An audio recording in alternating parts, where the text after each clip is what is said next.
everyone, welcome back to Crazy Gamer. Today in this video, we will be learning how to download and install KlonDike adventure game on your Android device and play this super interesting game right here, right now. So the first thing to do is to make sure that you have a stable internet connection. Now go open up your Google Play Store. In the search bar, type in KlonDike Adventures. Once you do that, in the search results, you'll see this application from Visor Apps Limited. Now, click on Install to begin downloading the app on your Android. Make sure you have a stable Wi-Fi connection or mobile data. It'll take a while for the app to download depending upon your internet speed. So the faster and stable internet you have, the easier and faster your download process will complete. Once the download is done, you can then tap on the play or the open button and the game will load and ask for permissions. Follow through the on-screen instruction and allow necessary permission for the app and you'll be able to follow the in-game tutorial and learn the basic on how to play the game.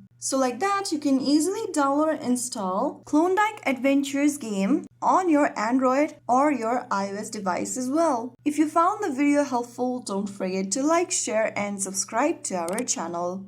I will be back again in the next video. Thank you for watching.